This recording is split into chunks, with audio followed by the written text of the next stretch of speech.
ایران کا ایک بادشاہ سردیوں کی شام جب اپنے محل میں داخل ہو رہا تھا تو ایک بوڑھے دربان کو دیکھا جو محل کے صدر دروازے پر پرانی اور باریک وردی میں پہرا دے رہا تھا۔ بادشاہ نے اس کے قریب اپنی سواری کو رکوایا اور اس ضعیف دربان سے پوچھنے لگا، سردی نہیں لگ رہی؟ دربان نے جواب دیا، بہت لگتی ہے حضور، مگر کیا کروں، گرم وردی ہے نہیں میرے پاس، اس لیے برداشت کرنا پڑتا ہے۔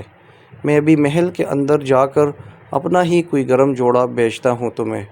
دربان نے خوش ہو کر بادشاہ کو فرشی سلام کہے اور بہت تشکر کا اظہار کیا، لیکن بادشاہ جیسے ہی گرم محل میں داخل ہوا، دربان کے ساتھ کیا ہوا وعدہ بھول گیا۔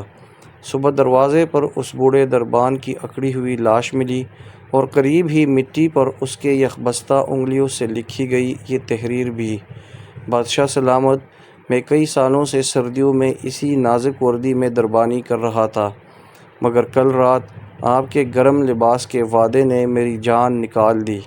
سہارے انسان کو کھوکھلا کر دیتے ہیں، اسی طرح امیدیں کمزور کر دیتی ہے۔ اپنی طاقت کے بل بوتے جینا شروع کیجیے، خدا را سہاروں کی بساکیاں پھینک کر اپنی طاقت آزمائے۔